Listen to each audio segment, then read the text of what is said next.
This is the X-Zone Broadcast Network, broadcasting worldwide on broadcast affiliates and satellite program providers, including CNN Broadcast Network, Sirius Satellite Network, Star Media, Good News Radio Network, Angel Broadcast Network, Wiki Broadcast Network, and WPBN TV. For more information on the X-Zone Broadcast Network, visit us at www.xzbn.net.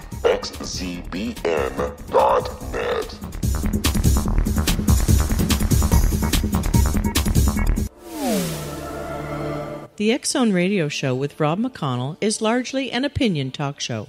All opinions, comments, or statements of fact expressed by Rob McConnell's guests are strictly their own and are not to be construed as those of the X-Zone Radio Show or endorsed in any manner by Rob McConnell, Relmar McConnell Media Company, the X-Zone Broadcast Network, its affiliated networks, stations, employees, or advertisers.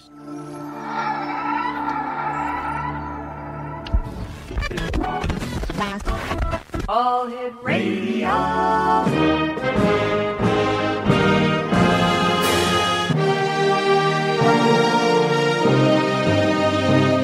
Welcome to the X-Zone, a place where fact is fiction and fiction is reality. Now, here's your host, Rob McConnell.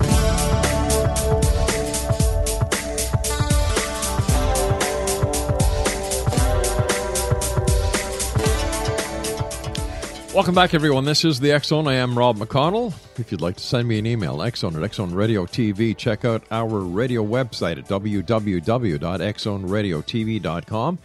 And for all the programming we have for you available on the X-Zone Broadcast Network 24/7, 365, check it out at www.xzbn.net. My guest this hour is Michael Cremo. He is also known as the Forbidden Archaeologist. He is hailed as a groundbreaking research pioneer and international authority on archaeological anomalies. His landmark bestseller, Forbidden Archaeology, first published in 1993, already translated into 26 languages, challenged the very foundation of Darwinism, evolution. Michael continues to, and if you'll excuse the pun, dig up enigmatic discoveries in the fossil record and shake up accepted paradigms, exploring famous archaeological sites around the world, journeying to sacred places in India, appearing on national television shows in the United States or other countries, lecturing at mainstream science conferences, or speaking to alternative gatherings of global intelligentsia. As he crosses disciplinary and cultural boundaries, he presents to his various audiences a compelling case for negotiating a new consensus on the nature of reality. His website, www.mcremo.com. And Michael Cremo, welcome back to the X-Zone, sir. Good to be with you, Rob, and all your listeners. You are one busy man. Last week alone, I saw you on 3 different shows on 3 different channels. Yeah, people seem to be interested in hearing about what I've got to say about this whole topic. Well, that's because you're one of the very few people in established academia who's willing to go against the flow. You, sir, are a salmon in a world of soothsayers. Yeah, it's interesting. Sometimes it gets me into trouble, but if I didn't get into trouble every once in a while, I really couldn't call my topic Forbidden Archaeology. Yeah. If people didn't try to forbid me from time to time. I remember the first time I had you on the show many years ago, and we discussed your book, Forbidden Archaeology, and I got off the show, and I said, my God, here's a man who tells it as it is. He's just not saying that Christopher Columbus discovered America like a lot of academia, but you're not afraid to say the truth. Yeah, and I think the problem is, if we look at what mainstream science says about human origins in antiquity, they would say human beings like us first appeared less than 200,000 years ago, having evolved from more primitive ape-like human ancestors. And they give the impression that all the scientific evidence ever discovered supports that idea.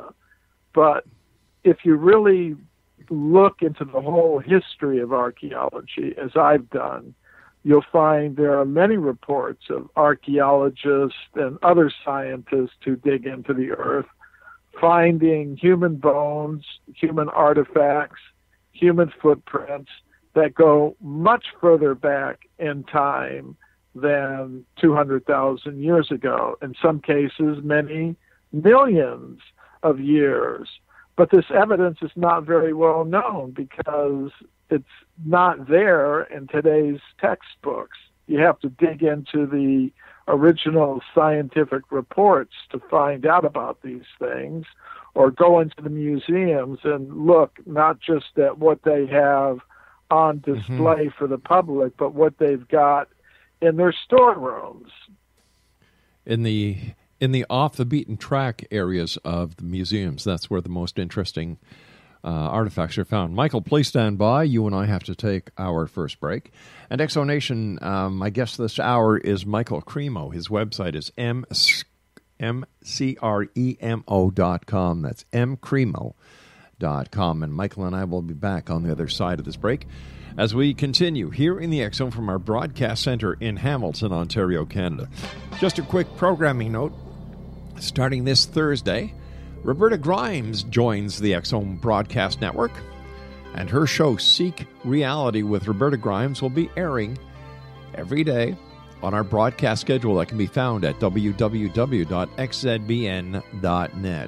This is the X Zone. I am Rob McConnell, and we're heard around the world on the Talkstar Radio Network, Mutual Broadcast Network, Sirius Digital Network, and, of course, iHeartRadio. I'll be back with Michael Cremo. Don't go away.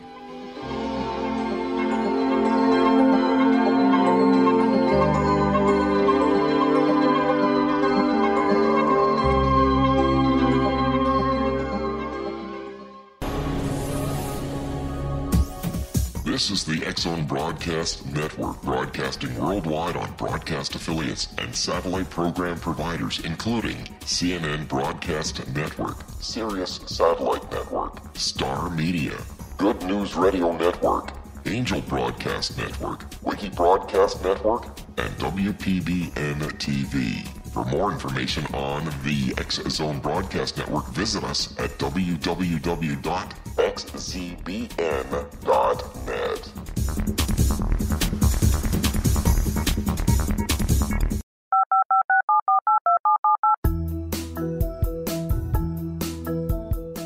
Did you know that when you're on the road with limited data or Wi-Fi, you can still listen to the X Zone Radio Show with Rob McConnell, The Science of Magic with Gwilda Wiyaka, X-1, Dimension X, Space Patrol, and every minute of the X Zone Broadcast Network by calling 213-401-0080, courtesy of Audio Now.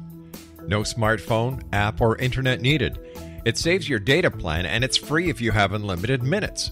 Call 213-401-0080 to listen on any phone, anytime, anywhere. Remember, 213-401-0080 for the best of the paranormal, parapsychology, and sci-fi radio programming anywhere, 24/7, 365.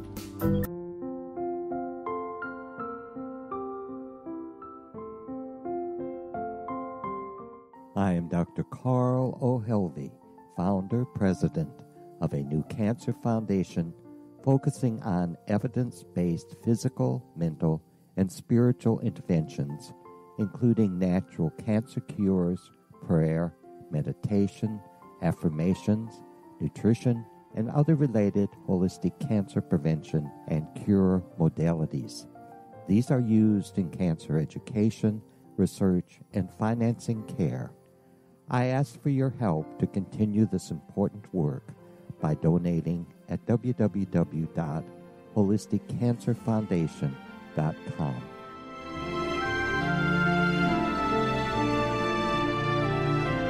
Hello, I'm Pete Marsh. With my daughter Justina, we will be presenting the new radio show, Too Good to Be True. If something seems too good to be true, it usually is. But with the help of Justina's amazing gifts, we're going to gain insight into questions that don't yet have complete answers.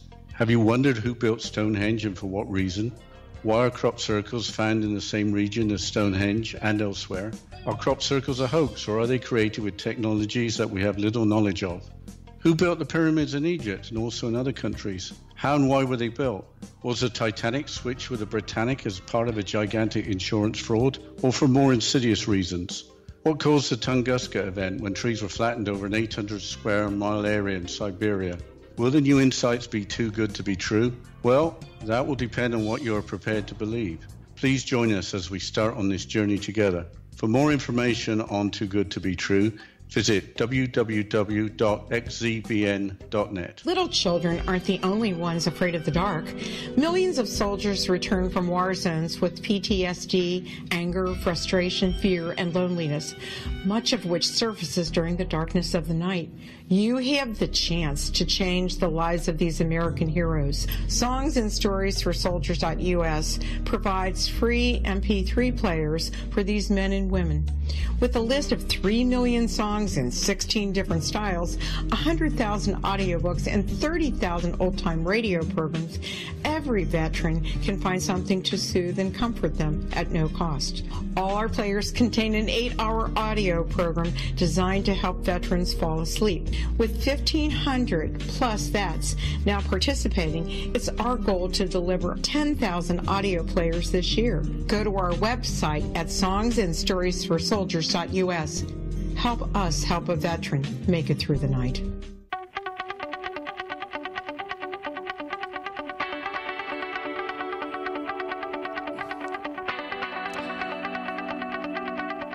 Exonation Michael Cremo is our guest. www.mcremo.com is his website.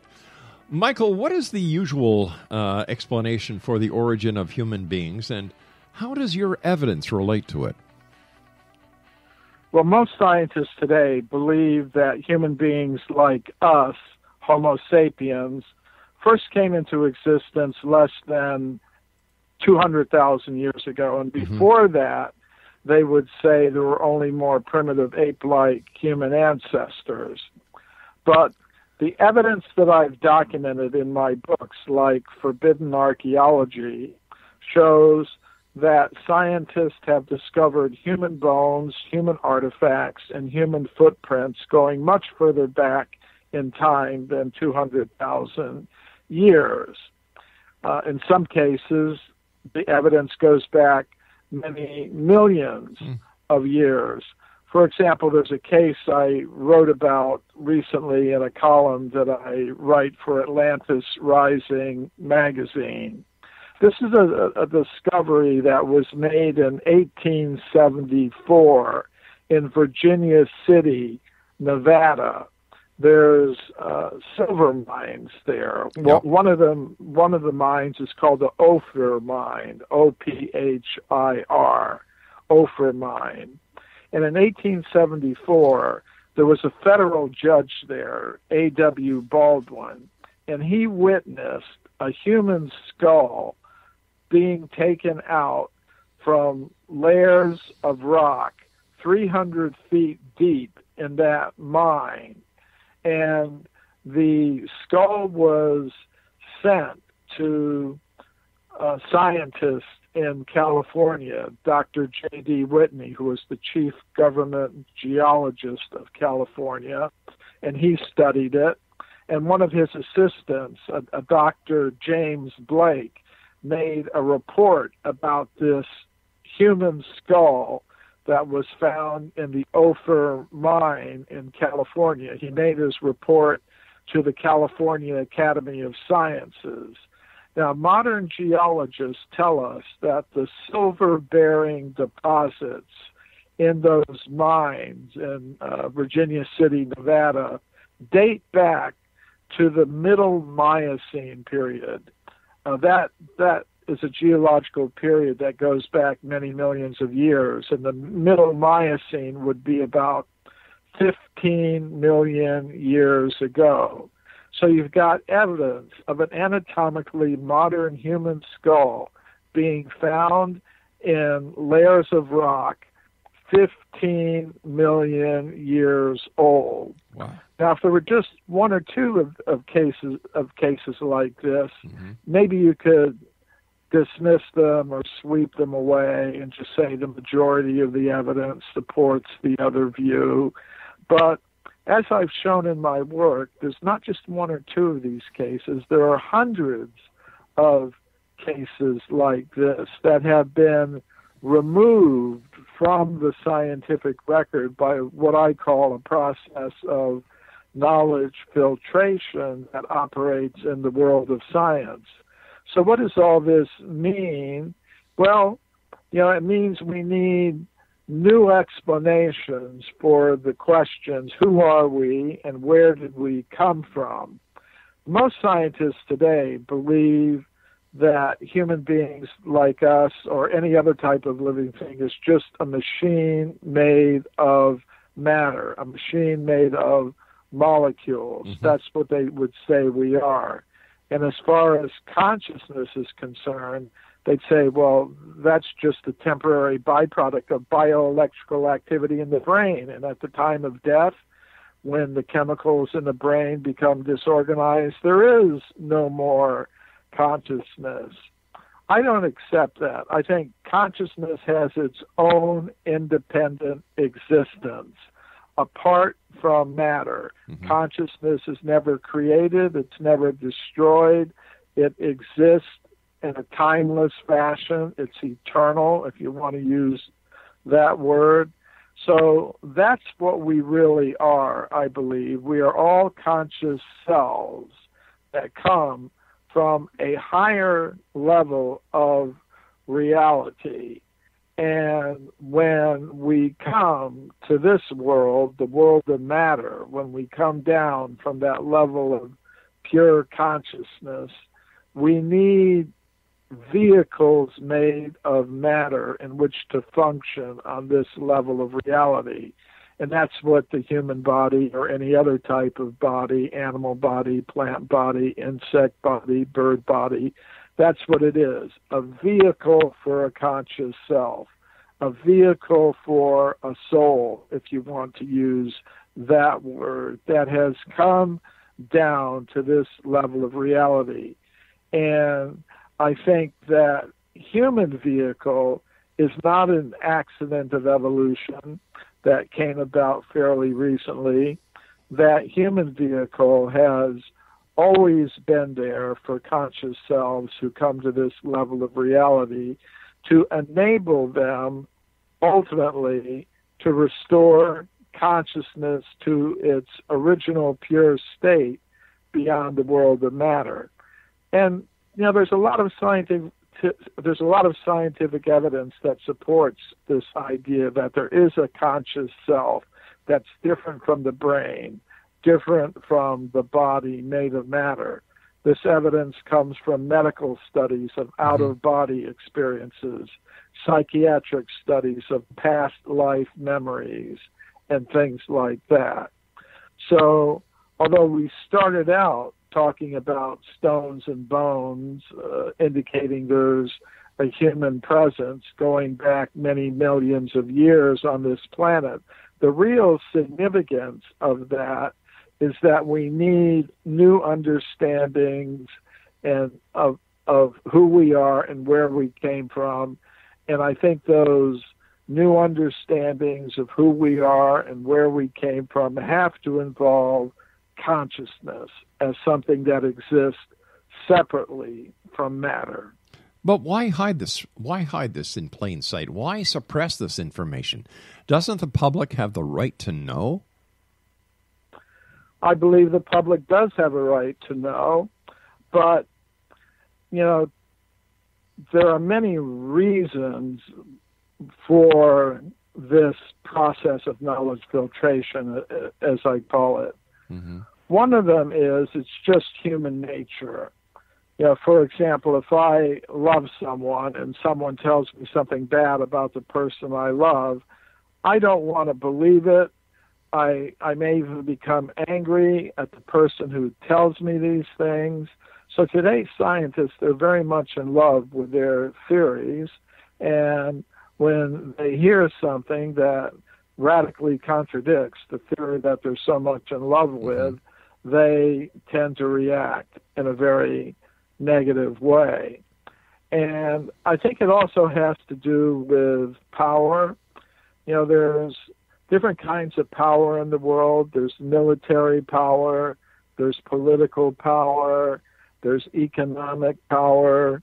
There's also intellectual power, which is a very subtle power, but a very real one nevertheless. And we see that those who have power, especially those who have monopoly power, don't like to give it up very easily.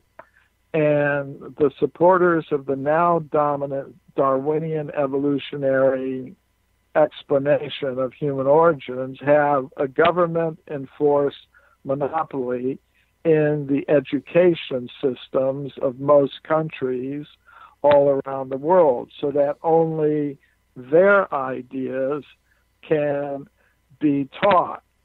So it's a good position to be in, and I can understand why they would want to keep that position.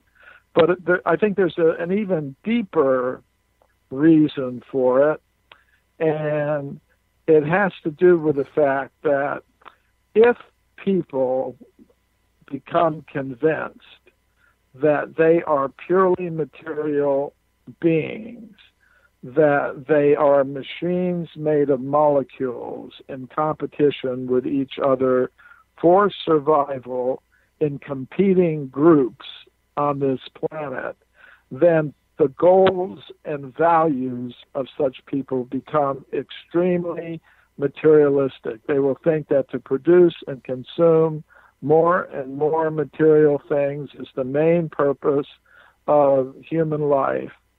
And all of that material production and consumption that billions of people are engaged in generates tremendous amounts of wealth that flow in an unfair way into the pockets of certain classes of people in society. So there's a whole system of financial and political and cultural and scientific institutions that are based on this whole concept of defining our existence in a very materialistic way. And, they don't want to see that change. If we had another idea that was dominant in the education system, namely that, hey, we're all beings of pure consciousness, we're all related to each other, our main purpose in life is to develop the resource of consciousness, we would have an entirely different kind of society, an entirely different kind of civilization, where people would be trying to satisfy their material needs in the most simple, natural, fair, and efficient way possible, while putting most of their human energy into developing the resource of consciousness. So I think there are forces in the world that wouldn't like to see that. They want to keep things going the way they are. And what does that lead to? It leads to environmental destruction. It leads to conflict on all levels of human society as we compete for the control of scarce material resources. That's the kind of world we're confronted with. But it all starts out with the sense of identity. So I would say if things are going to change, you first have to change our sense of identity. So we've been lied to. The lie continues. Society is suffering at the hands not of the New World Order, but of the scientific community. And what does that tell us about academia in general? Are we being lied to on different levels by all levels of academia just because they don't want to disrupt the status quo? Well, I would say that they wouldn't see that that's what they're doing, although that's the practical effect of it. And what I find objectionable is not that any individual person accepts say, a materialistic Darwinian evolutionary concept about our origins. If some individual actually thinks about it and they decide, well, that's what makes most sense to me, that's fine. I think each individual has a right to do it. Michael, what they don't have a right to do is force it on everyone else. Right, so what they're basically saying is don't rock the boat. We'll be back on the other side of this break. Don't go away.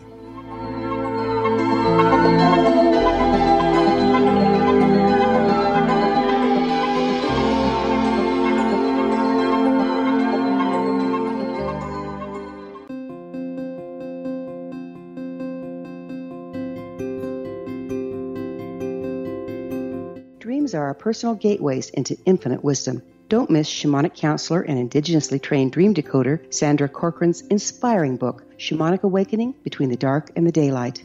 This remarkable work chronicles Sandra's 35 years of experience with diverse wisdom keepers and her initiations throughout the Americas and across the British Isles, Turkey, Greece, and Egypt. Sandy's knowledge of symbology, psychology, and myth influenced her dream blog and workshops. Sandy offers private tarot readings, international journeys, a meditative CD, as well as her book, Shamanic Awakening, to encourage you as you navigate this earth walk, creating a deeper connection to yourself and all that is. Find this and more at Sandy's website, starwalkervisions.com.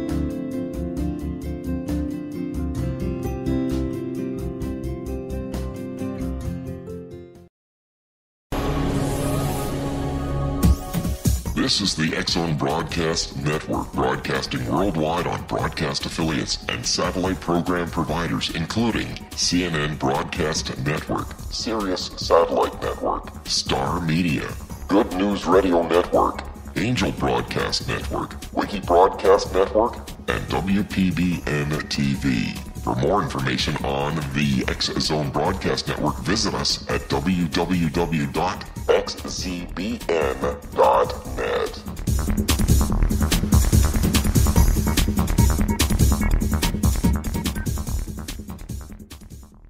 How would you like to be able to read other people's minds? Well, the next best thing is here. When you know how to read a person's name, you know how the person thinks, feels, and behaves. Each letter in our name holds a key to unlock our true essence. Our name contains both our gifts and challenges in this lifetime. Mnemology science discovers personality secrets hidden in the placement of the letters of our names, including the first and last impression people remember about us. Sharon shows us how to interpret the arrangement of letters as outlined in her book, Know the Name, Know the Person. Sharon Lynn Wyeth created mnemology science after 18 years of research and testing her theories, and has supported thousands of people around the world in understanding themselves and others better. You'll enjoy Sharon's unique teachings as she shares her system to learn the gifts behind your given birth name. Even if you don't like your birth name, there are jewels in this book. If you're thinking of changing your name, ready to name your child, or wanting to get along better with others, this is the book for you. If you'd like to improve your relationships and change your life for the better, get the book today, Know the Name, Know the Person, or visit www.knowthename.com. That's www.knowthename.com.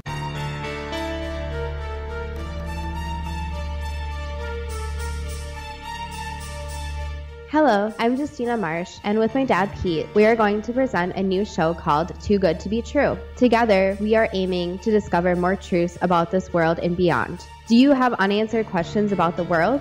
Do you ever wonder about aliens, conspiracy theories, or the universe?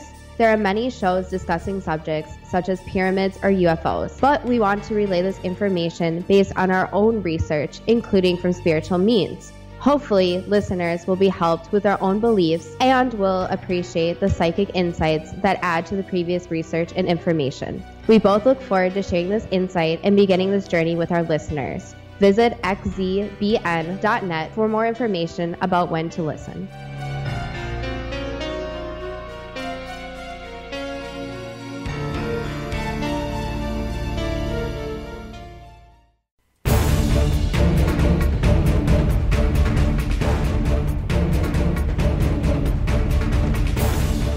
Exonation, Michael Cremo is our special guest, www.mcremo.com. And Michael is the author of such books as Forbidden Archaeology, Human Devolution, My Science, My Religion.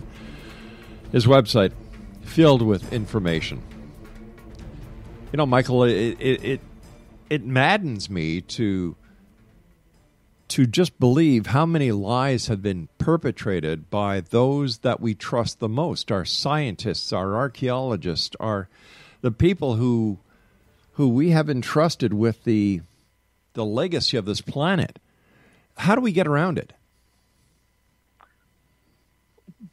One thing to keep in mind is that there are people within the scientific community who are proposing alternatives to the now dominant theories. Okay. But they are in the minority. They're in the minority. And somehow or other, the scientists who are in the majority in the scientific world, they've managed to convince governments to give them an absolute monopoly in the education system, which has the effect of marginalizing the opinions of others within the scientific world who may have evidence-based understandings of the real nature of things that are quite different than what's being proposed by the majority. But as I said, the majority has convinced governments to give them an absolute monopoly, which has the effect of turning people away from these alternative ideas. And you know, it's something that we wouldn't normally tolerate in any other area of human endeavor. You know, for example, in history, we could say, okay, the United States of America is a majority Christian country. So in the textbooks about the history of the United States, we're only going to mention Christianity. That's all there is to it.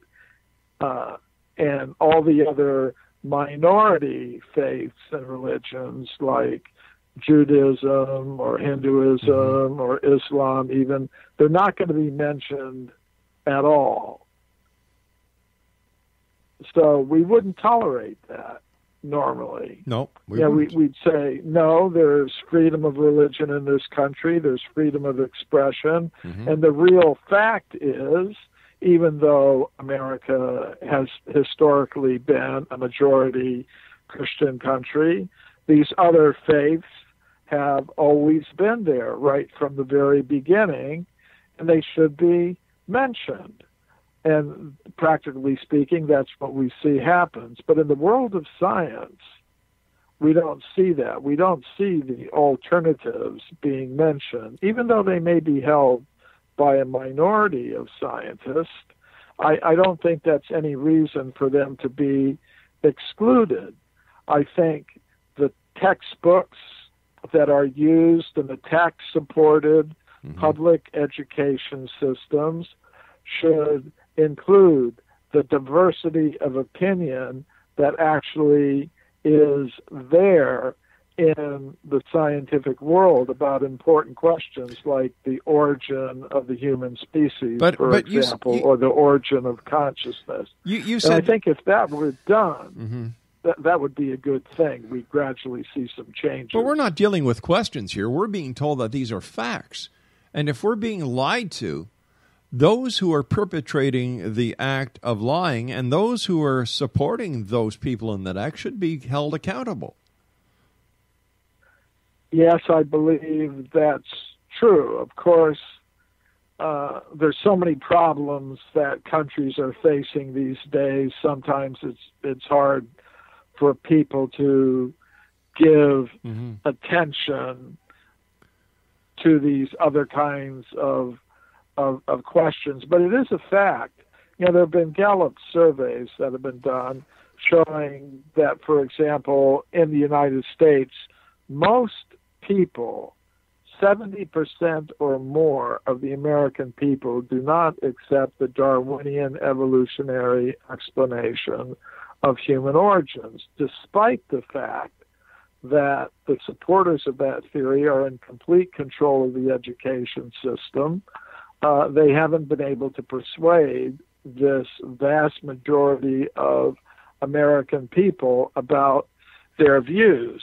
So I think at a certain point, maybe when a lot of the political and economic problems we're facing are dealt with, maybe that majority of American people will ask their political representatives to do something about these other questions.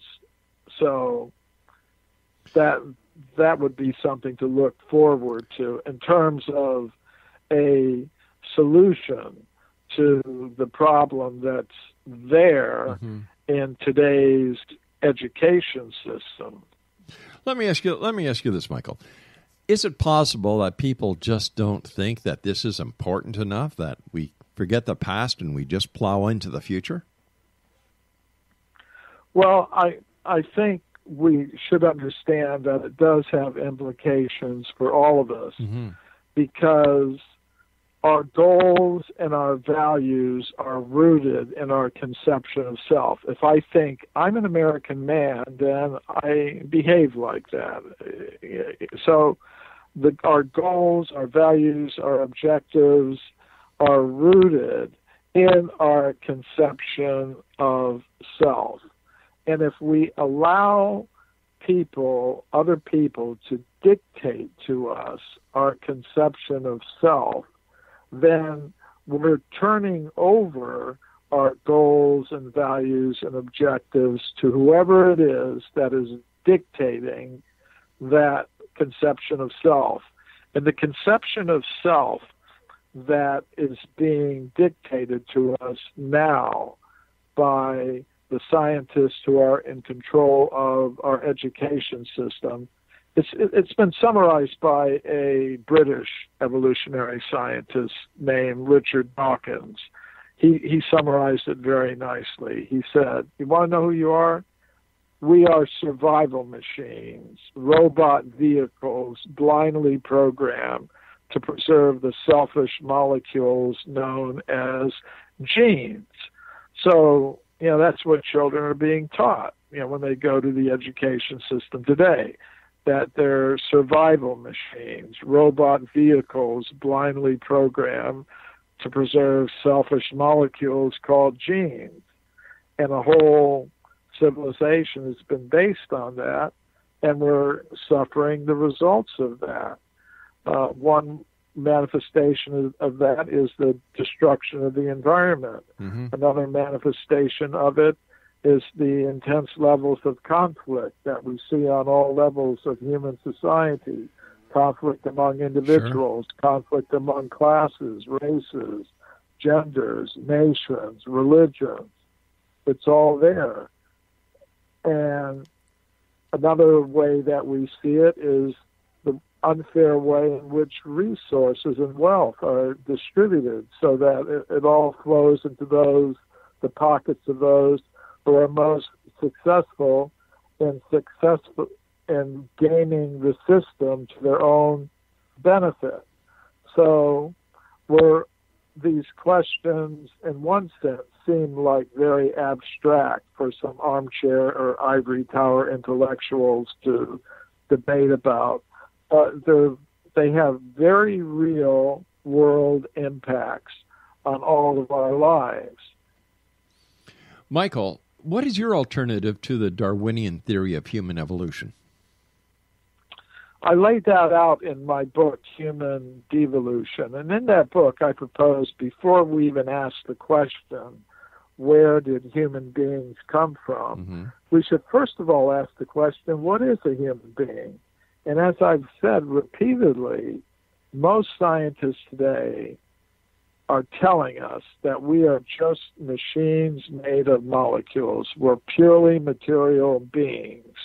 And as far as consciousness goes, that's just bioelectrical activity in the brain that will cease at the time of death.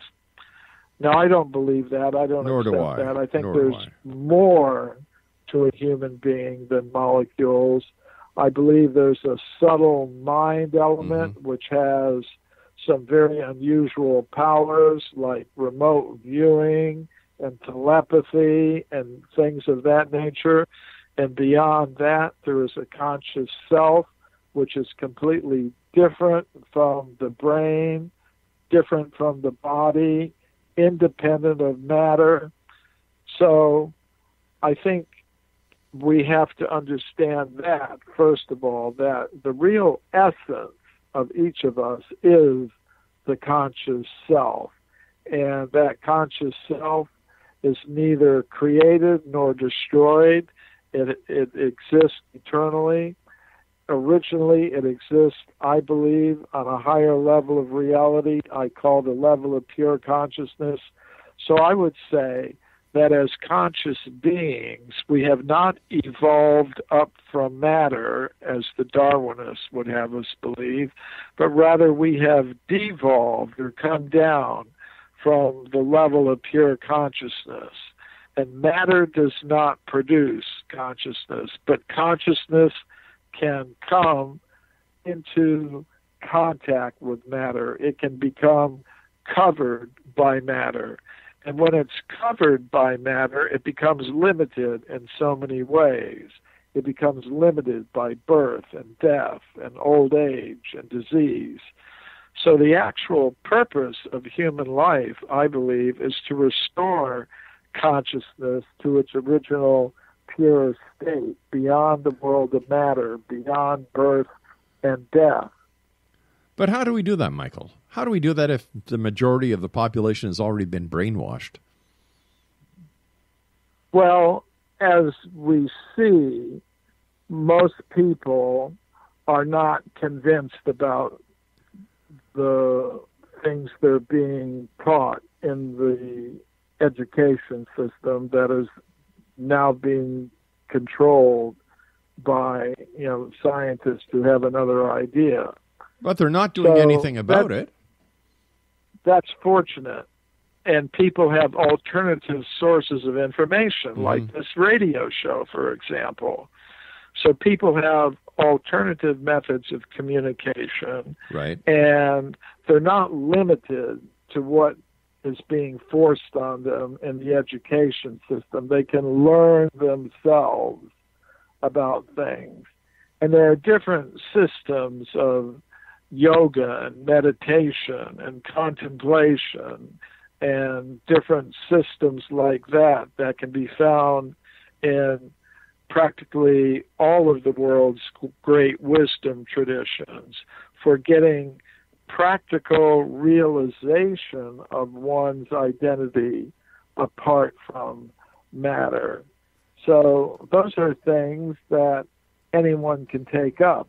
It would be better, I would say, if our institutions, our educational and scientific institutions and cultural institutions, political institutions, were all organized on the basis of this understanding. All right, Michael, stand by. I've got to take my news break. Exo Nation, Michael Cremo and I return on the other side of this break. Don't go away.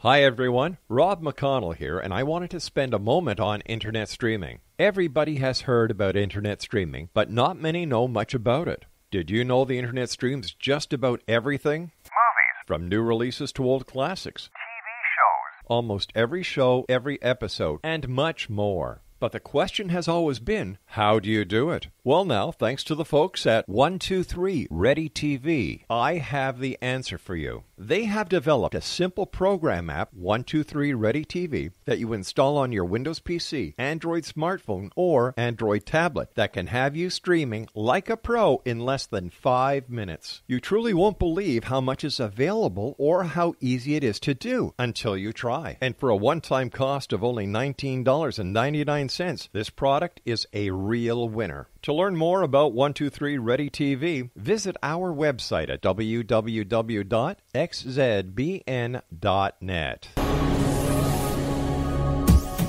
This is the X-Zone Broadcast Network, broadcasting worldwide on broadcast affiliates and satellite program providers, including CNN Broadcast Network, Sirius Satellite Network, Star Media, Good News Radio Network, Angel Broadcast Network, Wiki Broadcast Network, and WPBN TV. For more information on the X-Zone Broadcast Network, visit us at www.xzbn.net.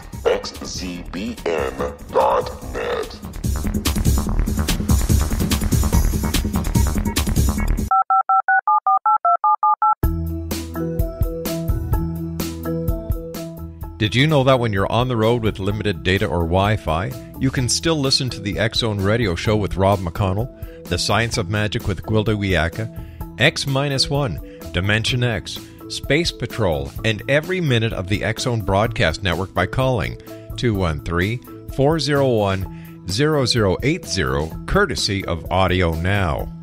No smartphone, app, or internet needed. It saves your data plan, and it's free if you have unlimited minutes. Call 213-401-0080 to listen on any phone, anytime, anywhere. Remember, 213-401-0080 for the best of the paranormal, parapsychology, and sci-fi radio programming anywhere, 24/7, 365.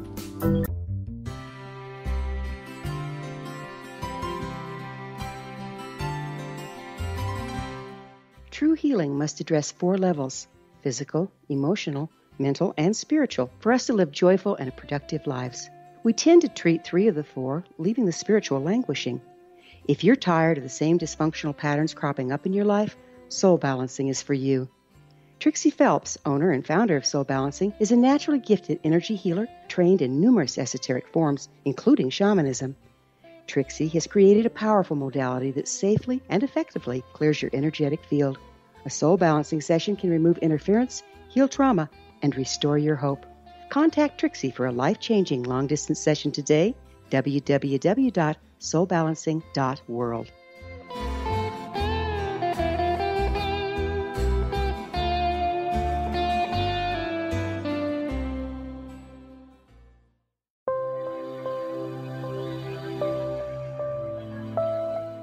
There's a legend shared by many indigenous cultures of a time when the nations were cast to the 4 corners of the world. Each nation was given a body of sacred knowledge that held a different portion of the truth to preserve. True reality could not be known until all the nations reunited, combining the information. If a single one was missing, the world could not be reborn and darkness would prevail. The Science of Magic Radio is dedicated to reuniting the sacred knowledge. With the understanding, none of us has all the answers, but together we can open new perceptions and possibilities. Through our combined vision, the world can be reborn into a place where darkness no longer prevails. Join me, Gwilda Wiyaka, and the Science of Magic daily on the X-Zone Broadcast Network, xzbn.net, or visit us at thescienceofmagic.net.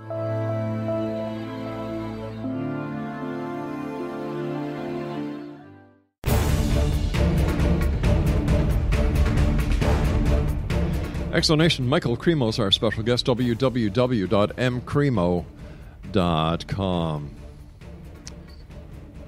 Michael, what has been the response from mainstream science to your claims?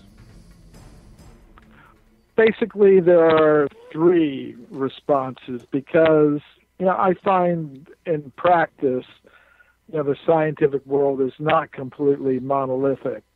There's one group of scientists that I call the fundamentalist materialist. Mm-hmm. They are very much committed to the currently dominant scientific theories, especially the theories related to the origin of life and the origin of the human species, the Darwinian evolutionary theories. And their commitment is based not so much on science itself, but upon ideology. They have a prior commitment to atheism and materialism and related concepts, which make them accept these theories in a very dogmatic way. And they don't like what I say very much. They don't want to hear it. They don't want others to hear it.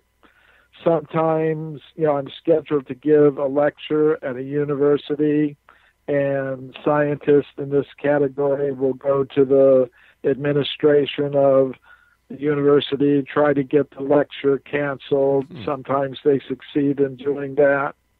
So that's one reaction.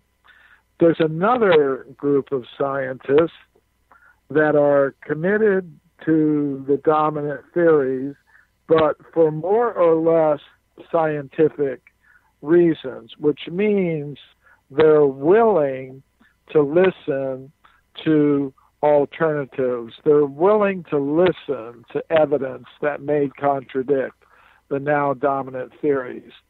And it's scientists in this category who have accepted my proposals to present papers at mainstream scientific conferences on archaeology and other scientific topics. Actually, I've presented over 30 papers about my work at mainstream international scientific conferences. And they're included in my most recent book, My Science, My Religion, is a collection of 24 such papers. So that's another group of scientists. And I think it's, they may not agree with me, but they're willing to listen. And I think that's an important first step, because if ideas are going to change, the first step is that scientists have to be willing to listen to new evidence, new ideas. And fortunately, there are some like that. Now, among that group, there are some who actually agree with me, who are persuaded by the kinds of things that I talk about. They're very few in number, I'll have to be honest and admit, at the present moment, but they are there. So those are basically the three kinds of reactions I get to my work from these different categories of people within the scientific world.